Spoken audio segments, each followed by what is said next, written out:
وہی جذبہ اس میں ٹرانسفر ہوگا. اور جو فزکس سمجھتے ہیں وہ جانتے ہیں کہ جتنا زور سے آپ لگاتے ہیں تو جو ہتھیار ہے اس سے زیادہ زور سے کہیں جا کے لگتا ہے یہ. تو یہ وہ 65 کو ممتاز کرتی ہے. اس میں میرے والد جنگ میں تھے. اچھا. میں اسٹوڈنٹ تھا اس وقت. 2 چیزیں مجھے یاد آتی ہیں اس وقت. میرے ساتھ اور بھی جو ساتھی تھے ہمارے پبلک اسکول میں پڑھ رہے تھے ملٹری کالج میں, ان کے بھی والدین اسی طرح والد فوج میں تھے. ہمیں کسی کو یہ فکر نہیں تھا کہ ہمارے والد فوج میں ہیں, کچھ ہو جائے گا یا کچھ, یہ کسی کے ذہن میں نہیں تھا. سب کو یہ تھا کہ یار ہم کیا کریں جو ہم فوج کی مدد کر سکیں, پاکستان کی مدد کر سکیں. بے انتہا لطیفے بھی تھے اس میں کیونکہ اتنے اویئرنیس تھی نہیں. لیکن حیران کن جو چیز یہ تھی کہ فوج تو آگے لڑ رہی ہیں, بالکل, یہ پیچھے جو کھڑے ہوئے لوگ تھے ان کی کوشش یہ تھی کہ فوج تو ریسٹ دیا جائے, ہم جا کے لڑے وہاں سے. اور لڑے کیوں؟ ایک تو وہ جو جنریشن جس نے پاکستان اپنے ہاتھوں سے بنایا تھا وہ موجود تھی. ہم جیسے لوگ جو ان کے ہاتھوں میں پلے بڑھے جوان ہوئے تھے, ہمیں یہ پتہ تھا کہ پاکستان کیوں بنا, پاکستان کی وجہ کیا ہے, اگر پاکستان نہ بنتا تو ہمارا کیا اشر ہوتا. ایک تو وہ جذبہ تھا. پھر یہ بھی تھا کہ اس قوم نے ہمیں للکارا ہے, جس قوم کو اپنے اندر انسان سمجھنے سے لوگ, ٹھیک ہے, تو یہ کیسے ہمارے سامنے آ کے کھڑے ہو سکتے ہیں. پھر اس دھرتی کو جس کو کتنے لاکھوں کے شہیدوں کے خون نے سیراب کیا تھا, اس کو کون دیکھ چلتا. تو یہ وہ ایک دیوانگی ہے. ایکچولی میں کہتا ہوں نا کہ فوج ایک جو لڑائی میں جاتے ایک دیوانگی ہے جو آپ کو لے جاتی ہے وہاں پہ.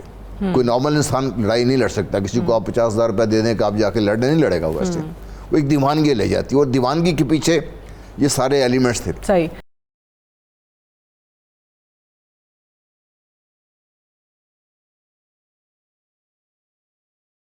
جاوید حسین صاحب آپ کی طرف آتے ہیں.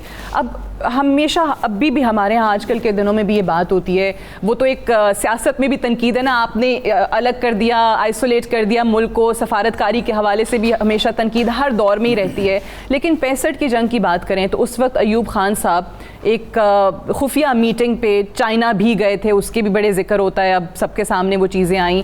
تو اس وقت بین الاقوامی سطح پہ اگر ہم دیکھیں تو پاکستان کے ساتھ کون کون سے ممالک کھڑے تھے اس وقت؟ پاکستان کی جو سفارتی میدان میں سمجھتا ہوں کہ بہت کامیابی ہمیں حاصل ہوئی, کیونکہ ایک تو کشمیر کے جو عوام میں جو وہاں پہ مجاہدین نے اپنی جو جنگ آزادی شروع کی, اس کا کافی ممالک میں, اقوام دنیا میں وہ اس کا احساس تھا کہ وہاں پہ ہندوستان ایک ناجائز طاقت کے طور پہ قابض ہے, اور اس کو کوئی حق نہیں بنتا کہ اپنا وہاں قبضہ جاری رکھے, اور اس کو وہاں کے عوام کو اپنا حق خود ارادیت ملنا چاہیے. لیکن اس سے بھی بڑی بات جو ہوئی کہ جب انہوں نے 6 ستمبر کو ہندوستان نے ہمارے اوپر ایک سرپرائز اٹیک کیا, بغیر کسی الٹیمیٹم کے, بغیر کسی پرائر نوٹس کے, تو دنیا نے دیکھا کہ یہ ایک ایسی چیز ہے جو غیر مناسب ہوئی, اور ایسی چیز کو انکریج نہیں کرنا چاہیے. اس سے اکثر جو ممالک دنیا کے تھے ان کی ہمدردیاں ہمارے ساتھ تھیں. اور اس سے بھی بڑی پھر بات یہ ہے کہ ہماری جو افواج ہیں انہوں نے جس جواں مردی سے اور جس جاں فشانی سے اس حملے کا مقابلہ کیا, اور ملک کے دفاع کے لیے بے مثال قربانیاں دیں, اس کی جتنی بھی تحسین اور تعریف کی جائے وہ کم ہے. اور آخر پہ جو ایک چیز سمجھنے والی وہ یہ ہے کہ افواج کے پیچھے ساری قوم ایک سیسا پلائی ہوئی دیوار کی طرح کھڑی ہوئی تھی, کیونکہ افواج بھی تب لڑتی ہیں جب ان کے پیچھے ان کو یقین ہو کہ جو قوم ہے ان کے پیچھے کھڑی ہے, اور وہ ہر قسم کی قربانی ان کی خاطر ان کو سپورٹ کرنے کے لیے تیار ہے. تو یہ سارے عوامل تھے جس کی وجہ سے میرا خیال میں ہمیں جنگ کے محاذ پہ بھی کامیابی حاصل ہوئی, اور دنیا میں بھی اپنا نقطہ نظر کو اجاگر کرنے میں ہمیں کامیابی ہوئی. سفارتی محاذ پہ پاکستان اکیلا نہیں تھا, ممالک ساتھ تھے پاکستان کے. بالکل صحیح, آپ نے قوم کے حوالے سے بالکل صحیح کہا کہ وہ ایک بہت بڑا مورال بوسٹر ایک فوج کے لیے ہوتا ہے کہ قوم جو ہے وہ ہماری سپورٹ میں کھڑی ہے. خدا نہ خواستہ ایسی صورتحال ہو کہ افواج میدان محاذ جنگ پہ ہیں, اور کسی طرح کسی خدا نہ خواستہ کوئی ایسی صورتحال ہے کہ قوم بٹ گئی ہے یا تقسیم ہو گئی ہو, تو ایسے ملک کے لیے وہ بڑی خطرناک صورتحال پیدا ہو جاتی ہے, اور وہ کسی صورت میں ہمیں کوشش کرنی چاہیے کہ وہ پاکستان میں نہ ہو. بالکل صحیح. یقیناً کیپٹن سلمان سرور شہید اور تمام شہداء کو یہ قوم سلام پیش کرتی ہے. امتیاز سرور صاحب، جب کوئی بیٹا والدین کے آگے اپنے فوج میں جانے کے بعد شہادت کی خواہش کا اظہار کرتا ہے، یا وہ چمک والدین کی آنکھوں میں جو ہوتی ہے جب وہ اپنے ایک جگر کے ٹکڑے کو فوج کے حوالے کر رہے ہوتے ہیں، وہ ذرا بیان کیجئے. اس میں جی 2-3 باتیں ہیں. ابھی جنرل صاحب نے بات کی نا، یہ نوکری نہیں ہے، یہ دیوانگی ہے. تو اس اپنے ملک کی محبت کی دیوانگی ہے، اپنی قوم کی محبت کی دیوانگی ہے. تو اس دیوانگی میں ہم جتنے پاکستانی ہیں وہ برابر کے حصے دار ہیں. اور ہمارے بچے جب جاتے ہیں تو پیرنٹس ان کو خود تیار کر کے وہاں پہ بھجواتے ہیں. سلمان آپریشن میں تھا تو جب درمیان میں اس کو ویکیشن ملی تو آیا. دوبارہ اس کو میں نے خود بس پہ، اور مزیدار کی بات ہے کہ وہ بتا کے گیا تھا کہ اب میرا یہ لاسٹ وزٹ ہے آپ لوگوں کو. وہ بتا کے گیا اپنے دوستوں کو، ساروں کو بتا کے گیا. آپ سے بھی ایسی کوئی بات کی؟ نہیں، سوائے میرے، آپ کے ماں سے کی، اچھا، دوستوں سے کی. ان کو تمام کو مل کے آیا، تمام کے ساتھ اس نے جو فیئر ویل ہے وہ کی کہ میری یہ آپ سے آخری ملاقات ہے. تو بہرحال کچھ چیزیں ایسی ہیں جو فیلنگز شیئر نہیں کی جا سکتی، وہ فیلنگز، لیکن ہم اپنے ملک کی محبت کا فخر جو ہے وہ شیئر کر سکتے ہیں. اور الحمدللہ I'm a proud father کہ میرے بیٹے نے اس ملک کے لیے، اس قوم کے لیے، اس مٹی کے لیے اپنی جان دی ہے. کیپٹن سلمان شہید آپ کے اکلوتے بیٹے؟ میرے اکلوتے بیٹے تھے. وہ بیٹا ایک ہو یا زیادہ ہو وہ فرق نہیں پڑتا. اصل اس مٹی کا قرض ہے وہ جو ہم نے ادا کر دیا ہے، کوشش کی ہے. اللہ کرے اس قرض کو ہماری قوم جو ہے وہ سنبھال کے رکھے اور پاکستان. اچھا، قوم سنبھال کے رکھے، یہ بڑی انٹرسٹنگ بات ہے. جب لوگ آپ سے ملتے ہیں، جب وہ کیپٹن سلمان کے بارے میں بات کرتے ہیں تو وہ کیا کہتے ہیں؟ ان کی کیا فیلنگز ہوتی ہیں، ایکسپریشن کیا ہوتے ہیں؟ اچھا جی، میری آئیڈینٹی جو ہے نا وہ اپنی جو تھی وہ تو ختم ہو چکی ہوئی ہے. میری آئیڈینٹی اب میرے بیٹے سے ہے. تو لوگ فخر بھی کرتے ہیں، مبارکیں بھی دیتے ہیں. کچھ جو ہیں وہ اکلوتا بیٹا کر کے وہ شیئر بھی کرتے ہیں گریف اور اپنا وہ سارا. لیکن بات یہ ہے کہ یہ ملک ہے ہمارا ایک. بالکل. بچے ہیں ہمارے کتنے، وہ جتنے ابھی جو جوان اور آفسر لڑ رہے ہیں وہ بھی ہمارے بچے ہیں. اور آرمی ایک ایسا انسٹیٹیوٹ ہے، میں پہلے بھی تھوڑی دیر پہلے بات کر رہا تھا کہ وہ اپنے شہداء کی فیملیز کو اون کرتے ہیں، وہ اپنے سینے کے ساتھ لگا کے رکھتے ہیں. بہت اچھی بات. وہ کوئی دن ایسا نہیں ہوتا کہ مجھے کبھی کسی کا فون نہ آیا. اس کے جو 115 لانگ کورس کے لوگ ہیں وہ کوئی نہ کوئی لاہور آتا ہے، کوئی ویسے کسی جگہ پہ بیٹھا ہوا ہے، وہ کال کر لے گا، انکل کیا حال ہیں آپ کے، ٹھیک ٹھاک ہے. میں سلمان، میرے واقف بھی نہیں ہے لیکن وہ آپ کو خیر خیریت کے لیے فون کریں گے پوچھنے کے لیے. تو عید آتی ہے، شبرات آتی ہے، اس طرح کر کے جو چیزیں ہیں تو ہمیں وہ فیل نہیں ہونے دیتے. اور جب یہ بات ہو رہی تھی کہ قوم پیچھے کھڑی ہو، بالکل، اب یہی امپورٹنٹ ہے بات کہ اپنے شہداء کی فیملیز کے ساتھ جب انسٹیٹیوٹ کھڑا ہوتا ہے، لوگ کھڑے ہوتے ہیں، تو پھر ہمیں وہ دکھ جو ہے وہ فیل نہیں ہوتا بلکہ وہ فخر ہوتا ہے. بالکل صحیح کہہ رہے ہیں. اچھا ابرار، آپ اب ظاہر ابرار سن بھی رہے ہیں اور میں دیکھ رہی ہوں تھوڑا ایموشنل بھی ہو رہا تھا آپ کی بات سنتے ہوئے. لیکن ایک تو انہوں نے جو بات کہی کہ کیپٹن سلمان شہید جب جا رہے تھے تو وہ سب سے خدا حافظ کر کے گئے کہ ان کو لگا تھا، ان کو پتا تھا کہ اب اس کے بعد وہ نہیں آئیں گے.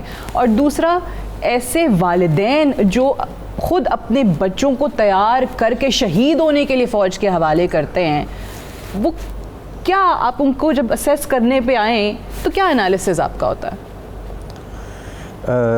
بسم اللہ الرحمن الرحیم. میں سمجھتا ہوں کہ ٹریننگ کی وجہ سے، ماحول کی وجہ سے، اپنے والدین کی تربیت کی وجہ سے وہ جذبہ پیدا ہوتا ہے.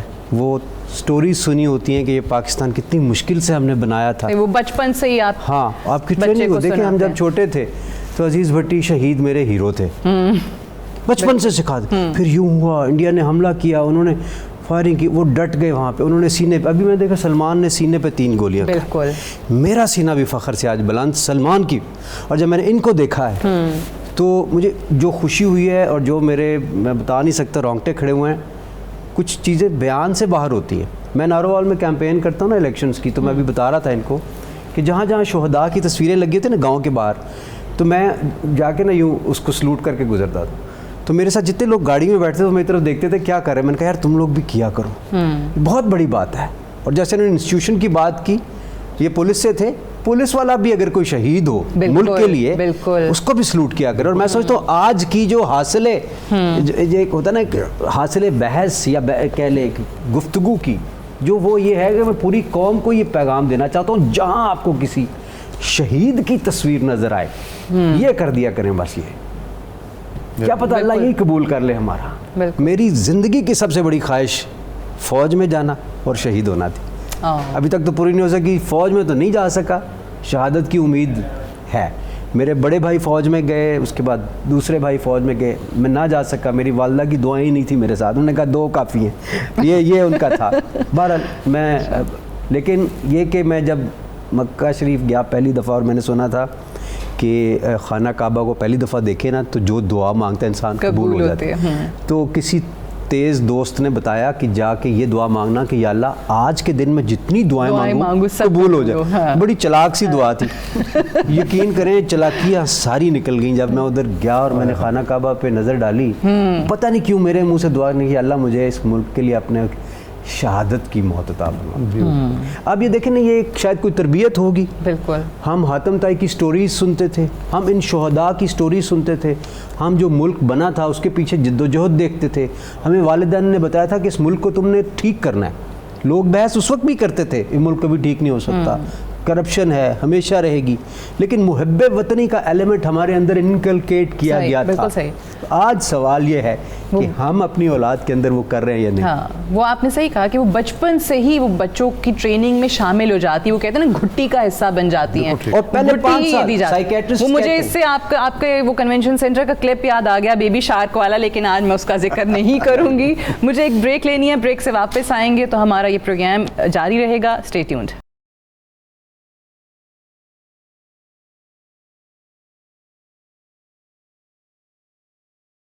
Welcome back. پروگرام میں ایک بار پھر سے خوش آمدید. یوم دفاع پاکستان, پوری قوم کو اس دن پر فخر ہے, اور ہر سال یہ دن منانے کا مقصد بھی یہی ہے کہ ایک تو اپنے ان عظیم سپوتوں کی قربانیوں کو یاد کیا جائے, اس جذبے کو ایک بار پھر سے اپنی قوم میں اجاگر کرنے کی کوشش کی جائے, اور یہ وہ داستانیں ہیں جو کہ ہماری آنے والی جنریشنز کے لیے مشعل راہ ہیں, ان تک یہ چیزیں جو ہیں وہ پہنچائی جائیں. سائرہ نسیم صاحبہ, بہت خوبصورت نغمے سے جیسے پہلے آپ نے آغاز کیا تھا, اور میں یہی سوچ رہی تھی کہ اس وقت سب یہ کہتے ہیں جو اس دور سے گزرے, جو اس وقت لوگ موجود تھے, کہ یہ ملکہ ترنم نور جہاں صاحبہ کی آواز, وہاں پر کنول نصیر صاحبہ اللہ تعالیٰ ان کی مغفرت کرے, طارق عزیز صاحب اللہ ان کی مغفرت کرے, یہ لوگ بہت یہ خود بھاگے جاتے تھے اسٹوڈیو کہ ہم نے گانے ریکارڈ کروانے, ہمیں موقع دیں کہ کس طریقے سے اپنی اس فوج کو بیک اپ ہم کر سکیں. سو اس وقت کے جو نغمے لکھے جاتے تھے, اس وقت کی جو شاعری ہوتی تھی, آج آپ کو لگتا ہے کہ وہ موجود ہے کہیں نہ کہیں؟ کیوں نہیں ہے اسی طریقے سے, ابھی بھی اسی طرح ہی ہے. کاش اس ٹائم پہ ہم بھی اس دور میں ہوتے تو اسی طرح ہی ملی نغمے جا کے بارڈر پہ گاتے, اور جیسا کہ ملی نغمے کے ساتھ ایک جو جذبہ اور جو جوش آتا ہے نا, وہ پاکستانی ہونے کے ناطے ہوتا ہے. تو جیسے کہ ہمارے شہید ہوئے ہیں, ان کو یہ جذبہ, اور یہ اسی طرح ہی ہمارے آرٹسٹوں میں, سنگروں میں بھی اسی طرح ہی ہوتا ہے, گاتے ہوئے ہر فیلڈ وہی میں, ہر فیل شعبے میں وہ ہوتی جذبہ موجود ہے کہ کاش ہم بھی ادھر ہوتے, ایسا ہی ہوتا ہے. تو سلام ہے جی ان ماؤں کو, ان کے گھر والوں کو, اللہ ان کو صبر, ہمت, حوصلہ دے. بے شک. جو انہوں نے کہا کہ وہ کون ہیں جو ہم ہی میں رہ کے ہمارے گھر کو جلا رہے ہیں, تو آج ان لوگوں کی تعداد بڑھ گئی ہے. بڑھ تو گئی ہے, لیکن ساتھ یہ کہ ان کو ایکسپوجر زیادہ, ان کو اس لحاظ سے کہ لوگوں کو ان کی بات پہنچ رہی ہے. یہ وہ چیز ہے جس کو اب جب 5th جنریشن وار کہتے ہیں. آج کی جو بحثیت قوم اس جنگ میں ہم لڑ رہے ہیں, فوج پاکستان شاید اس کا لاسٹ میں کہیں آتی ہیں. پوری قوم اس جنگ میں ہے, جس میں آپ لڑ رہی ہیں, ابرار لڑ رہے ہیں, سائرہ لڑ رہی ہیں, سب لڑ رہے ہیں اس میں, اور اپنا اپنا حصہ ڈال رہے ہیں اس میں. ضرورت اس عمر کی ہے کہ جو چیزیں ہم سنتے ہیں اپنے ذہن سے پروسیس ضرور کریں کہ صحیح ہے یا غلط ہے. نوجوان نسل کو یہ بات سمجھنی چاہیے. اور ایک بات بتاؤں کہ ہم عام طور پہ جب کہتے ہیں کہ شاید آج حقیقت مانیے آپ کہ آج کی جو قوم ہے, میں سمجھتا ہوں آج کے جو بچے ہیں جو آج میدان جنگ میں ہیں, جس محاذ پر بھی دیکھ لیجیے, چاہے میڈیا میں ہے چاہے کہیں ہیں, بالکل میں ان بچوں کو قصوروار ٹھہراتا بھی نہیں, اور ان بچوں کا جذبہ بھی شاید مجھ سے کہیں زیادہ ہے. میں آپ کو چھوٹا سا ایک قصہ سنانا چاہتا ہوں, اس لیے کہ شاید وہ انسنگ ہیروز ہیں جن کی ہم بات نہیں جانتے. مجھے اللہ تعالیٰ نے موقع دیا آپ کے جو ایٹمی قوتوں کے ساتھ جو کہ اس کا کام کرنا. تو میں کسی جگہ جا رہا تھا فیسلٹی میں, تو انہوں نے بتایا کہ یہاں پہ ایبسولوٹلی ڈرائی ایٹماسفیئر میں کرنا پڑتا ہے. ایک تو میری پہلے ہی نالج تھی کہ بھائی ایبسولوٹلی ڈرائی, تو سمجھتے تھے کہ بھائی کوئٹہ سے ڈرائی جگہ ہی کوئی نہیں ہے. اس نے کہا جی ایک سرٹن پرسنٹیج آف ماسٹر چاہیے ہوتا ہے, لیکن یہاں پہ کام کرنے کے لیے ایبسولوٹ ڈرائی کرنا پڑتا ہے, اور 20 منٹ سے زیادہ کر نہیں سکتے, اس کو باہر آنا پڑتا ہے. ایک نوجوان جس نے پتلون یہاں تک ٹانگی ہوئی داڑھی رکھی ہوئی تھی, لگا ہوا کام کرنے, اس نے کہا یہ نوجوان امریکہ سے کوالیفائی ہو کے آیا ہے, اس کو وہاں پہ کتنی پتہ نہیں تنخواہ دے رہے, $1.5 ملین سالانہ یا $2 ملین سالانہ تنخواہ دے رہے تھے. اس کو چھوڑ کے آ گیا ادھر, اور یہ کام کر رہا ہے, یہ پاگل ہے, یہ نکلتا ہی نہیں ادھر سے. 30-40 منٹ بیٹھے, کئی دفعہ بے ہوش ہو جاتے ہیں, نکالتے ہیں اس کو. خیر مجھے ملانے کے لیے نکالا گیا. وہ asked a very stupid question and I am glad that I asked a question. میں نے کہا یار تم اتنے پیسے چھوڑ کے یہاں کیوں آ گئے ہو؟ This is very stupid, مطلب میرا خیال تھا میں بڑا انٹیلیجنٹ کویشچن کیا ہے. اس نے کہا سر پیسے ہی تو سب کچھ نہیں ہوتا نا, قوم کے لیے بھی تو کچھ کرنا ہے. میں اس لیے کہہ دوں کہ کویشچن میرا اسٹوپڈ تھا, لیکن اس کے جواب نے میرا یہ وہ جذبہ جو ہے وہ موجود ہے جوانوں میں. اور یہ وہ نوجوان تھا 35-30 سال عمر ہوگی اس کی, جس نے 28 مئی 1998 کو ایکچولی بٹن دبایا تھا, جس نے سادیہ اس حوالے سے اگر آپ مجھے اجازت دیں, ضرور ضرور. میں اس دن جب کلپ کا حوالہ دے رہی تھیں آپ, میں جو بات کرنا چاہ رہا تھا, اور جو آئی وش کہ وہ کلپ وائرل ہوتا, جو اس سے پہلے میں نہیں جو یہ جو وائرل ہوا یہ تو ایک فضول سا کلپ تھا, اتنا اچھا نہیں تھا. لیکن میں جو ابھی بات ہو رہی ہے نا اصل میں کہ جو 5th جنریشن وارفیئر, دیکھیں وار کے 3 طریقے ہوتے ہیں. ایک سبوٹاج, جن صاحب میرے سے بہتر سمجھ, دوسرا ایسپیناج کہ آپ نے اسپائز بھیج دی, تیسرا ہے سبورژن, مائنڈز ہی چینج کر دو لوگوں کو, تو آپ کو وار کرنے کی ضرورت ہی نہیں پڑے گی. اور پھر یہ کہ کسی ملک کے اندر سے اس کو توڑنے کے لیے بیسٹ ایلیمنٹ ہوتا ہے مایوسی پھیلا دو. میں نے اس پہ نظم لکھی تھی سر, جو میں نے وہاں پہ سنائی تھی. آئی وش کہ وہ وائرل ہو جاتی کسی طرح. اس میں انہوں نے آپ نے جو بات کی, آپ کی اجازت سے میں وہ نظم یہ تھی, آؤ مایوسی پھیلائیں, آؤ کچھ اخبار اور چینل مل کر آگ لگائیں, آؤ مایوسی پھیلائیں, اپنے گھر کو اچھی خبر کہاں بکتی ہے؟ بکتی ہے مایوسی, یا پھر بکتی ہے جاسوسی.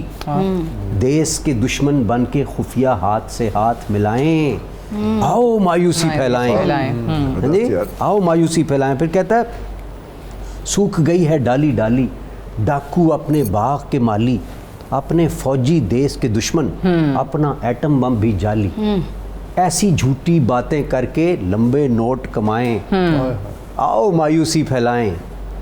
پھر آگے بڑی مزے کی وہ ہے کہ 20 لاکھ روپیہ دے کے فرقے کچھ بنوائیں, پھر 10 لاکھ روپیہ دے کے آپس میں لڑوائیں.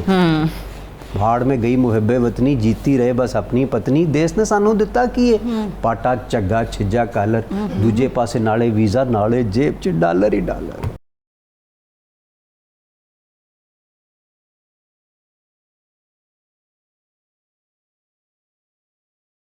جب آپ جو دشمنوں کی ہم بات کریں جو ہمی میں ہیں, یا جب وہ لوگ جس طرح سے ابرار نے اپنی نظم میں بھی بتایا کہ جو فوج کے خلاف کر رہے ہوتے ہیں, ملک کے خلاف بات کر رہے ہوتے ہیں, آپ جیسے دیگر والدین جنہوں نے اپنے بیٹے اس ملک پر قربان کیے ہیں, جب آپ سنتے ہیں تو آپ کو دکھ ہوتا ہے؟ کیا فیلنگز ہوتی ہیں اس وقت؟ صرف دکھ نہیں ہوتا, وہ تو ہرٹ کرتی ہیں یہ چیزیں, سمجھ پائیں کہ یہ کیوں ہو رہا ہے. ہاں اصل میں نا لوگوں کو میں تو اکثر یہ کہتا ہوتا ہوں کہ اگر کوئی انڈیویجول کو کام غلط کر رہا ہے نا تو اس کو نام لے کے انڈیویجول اس کو کہیں, ٹھیک ہے, ادارے کو بالکل نہ کریں, وہ ہمارے سیکرڈ ادارے ہیں. انفارچونیٹلی وہ ہو رہا ہے ابھی, انفارچونیٹلی وہ ہو رہا ہے. اور اس میں یہ 5th جنریشن وار جو ہے اس کا وہ مین چیز ہے. اب جو ہوسٹائل ایجنسیز ہیں, دوسرے جو ایسے ہمارے دشمن ہیں, وہ انہوں نے انجیکٹ کیا ہوا ہے. جیسے ابھی ابرار کہہ رہے تھے, وہ ڈالرز کے لیے تو نہیں ہمیں سب کچھ کرنا چاہیے, اپنے ملک کے لیے کرنا چاہیے. روکھی سوکھی کھا کے بھی اپنے ملک کو, کون ہے اپنے گھر کو جو ہے وہ ایکسپوز کرتا ہے. گھروں میں بھی چیزیں چھوٹی موٹی غلط ہوتی رہتی ہیں. اس کا یہ مطلب تو نہیں ہے کہ آپ دوسرے کے گھر میں جا کے اپنے گھر کی برائی جو ہے وہ کرنی شروع کر دیں اور سویپنگ سٹیٹمنٹس جو ہیں وہ دینی شروع کر دیں. تو فیملیز جو ہے نا وہ ہرٹ ہوتی ہیں. وہ پھر ہوتا ہے کہ شاید ہمارے بچے جو ہیں انہوں نے غلط کوئی کام کیا ہے جس کی وجہ سے یہ لوگ جو ہیں اس کو اکنالج نہیں کر رہے. لیکن یہ میں ایک آپ کو بات بتا دوں, وہ ہے نہ ہونے کے برابر لوگ, وہ نہ ہونے کے برابر ہیں. مطلب سلمان کا یا دوسرے شہداء کے جو پیج ہیں یا جو دوسرے اکاؤنٹس ہیں, اس پہ جب ان کی کوئی تصویر ہم اپلوڈ کرتے ہیں نا, تو ایک سیکنڈ میں سوشل میڈیا پہ بہت زیادہ ہنڈریڈز آف لائکس اور ہنڈریڈز آف کمنٹس جو ہیں وہ فیور, کوئی ایک آدھا بندہ جو ہے وہ اگینسٹ بات کرتا ہے. ورنہ زیادہ تر لوگ جو ہیں وہ اپنے ملک کے جو ہیروز ہیں, اپنے ملک کی جو افواج ہیں, ان کو فیور کرتی ہیں. صحیح, بالکل صحیح. ہمیں یہ نہیں امپریشن دینا چاہیے کہ وہ جو چند لوگ ہیں کہ وہ ہماری قوم کو ریپرزینٹ کرتے ہیں. وہ قوم نہیں ہے ہماری, وہ چند ایک ہے اکا دکا, اور وہ دنیا کے, میں نے امریکہ سے لے کے چائنا تک سرو کیا ہے. ہر ملک میں آپ کو اس قسم کے ایسے لوگ مل جائیں گے جنہوں نے اپنا دین بیچا ہوا ہے, اپنے ملک کو بیچا ہوا ہے, اور کسی خاطر, کسی سیلفی موٹو کی خاطر وہ اپنے ایمان بیچنے کے لیے تیار ہیں. لیکن اوور ویلمنگ میجورٹی, آپ کسی کوچے بازار میں چلے جائیں, کسی دیہات میں چلے جائیں, اس سے پوچھیں کہ ملک کے بارے میں تمہاری کیا فیلنگ ہے, تو آپ سن لیں وہ کیا کہتا ہے. ان پڑھ آدمی بھی ہوگا تو وہ جو ہے اپنے ملک کے لیے کہے گا کہ میں, اگر وہ ہے تو وہ کہے گا میں جان دینے کے لیے تیار ہوں. سر ایک بات میں یہاں پہ کلیئر کرنا چاہتا ہوں آپ کی اجازت سے, کہ اس کا مقصد جو تھا وہ یہ تھا کہ قطع نظر اس بات سے کہ ان کی تعداد کیا ہے جو محب وطن ہے, ہم سب جان دینے کے لیے تیار, اور موسٹلی ایسے ہی ہیں ماشاءاللہ, لیکن دشمن نے اپنی کوشش جاری رکھنی ہے. وہ تو ہے, دشمن کا کام ہی ہے. جو نظم لکھی گئی ہے اس کوشش کے حوالے سے ہے, جو ہماری صفوں میں جو ہے وہ بگاڑ پیدا کرنا چاہ رہا ہے, نوجوان نسل کے اندر مایوسی پیدا کرنے کی ایک کوشش اور ایک کاوش کر رہا ہے, اور جس میں انفارچونیٹلی ہمارے کچھ elements for their own self interest شامل ہو جاتے ہیں. لیکن اس کو آئیڈینٹیفائی کرنے کا فائدہ یہ ہوگا کہ لوگ کانشیس ہو جائیں گے ذرا, کو پتہ لگے گا. سو ایک right intervention at right time is very very important. اور اس میں پھر مختلف قسم کی چیزیں جو ہیں, نیریٹیوز جو ہیں وہ بلڈ کرنے کی کوشش کی جاتی ہے. اگین جس طرح سوشل میڈیا کا میں نے ذکر کیا, وہاں پہ آپ کو بہت چیزیں نظر آتی ہیں, اور آج کل بلکہ کچھ عرصے سے بڑی ڈبیٹ جو ہوتی ہے, اور وہ کس قدر صحیح ہے وہ آپ ذرا بتائیے گا, پھر جنرل صاحب بھی بتائیں گے, کہ فوج سب پیسہ تو فوج کو چلا جاتا ہے, سب بجٹ, دفاعی بجٹ دیکھیں کہاں پہنچ گیا, ان کا بجٹ بڑھتا چلا جا رہا ہے. سو ایک مضبوط فوج کس قدر ضروری ہے ایک ملک کے بقا کے لیے, استحکام کے لیے, اس پہ بھی بتائیے. کیونکہ ابھی ہم نے ریسنٹلی اپنے پڑوسی ملک میں دیکھا ہے کہ طالبان آئے تو ان کی فوج نے, چلیں ہارنا تو دور کی بات ہے, مقابلہ ہی نہیں کیا, بھاگ گئے. لڑنا جو ہے نا اس کے لیے ایک جذبہ چاہیے, ہتھیار کو چلانے کے لیے جرأت چاہیے. بالکل. اب وار اینڈ ٹیرر میں یہ ابھی وار اینڈ ٹیرر ہے, ابھی پہلے اب 65 کی جنگ کو لے لیں, اس میں اس وقت تو ہمارے پاس تھا ہی کچھ نہیں, لیکن ہمارے جوانوں نے, ہمارے آفیسرز نے وہ کس طرح جانیں دیں اور دشمن کو شکست دی. وار اینڈ ٹیرر میں ہمارے ینگ لیڈ, کوئی 22 سال کا ہے, کوئی 23 سال کا ہے, کوئی اس طرح, انہوں نے کوئی پرواہ نہیں کی. ان کو ماں باپ نہیں یاد آئے, ان کو اپنی فیملی نہیں یاد آئی, ان کو اگر کوئی یاد آئی ہے تو اس ملک کی آئی ہے کہ ہم نے ان سے بچنا ہے, اپنی جان کی پرواہ نہیں کرنی. یہ بڑی خوبصورت بات کی کہ ہتھیار ضروری ہے, لیکن ہتھیار چلانے والا اس سے زیادہ ضروری ہے. انفارچونیٹلی اس سیگمنٹ میں اتنا مجھے بتایا جا رہا ہے کہ ٹائم ختم ہو گیا, بہت ساری چیزیں ہیں لیکن وقت کی کمی ہے, تو یہ ڈسکشن آپ لوگوں کے ساتھ کسی اور وقت کے لیے اٹھا رکھیں گے. اگلے سیگمنٹ میں ہمیں ایک اور پینل جو ہے مہمانوں کا جوائن کرے گا, امتیاز سرور صاحب آپ کا, ابرار الحق صاحب آپ کا, جنرل صاحب آپ کا, امبیسڈر صاحب آپ کا, اور سائرہ آپ کا. بہت بہت شکریہ.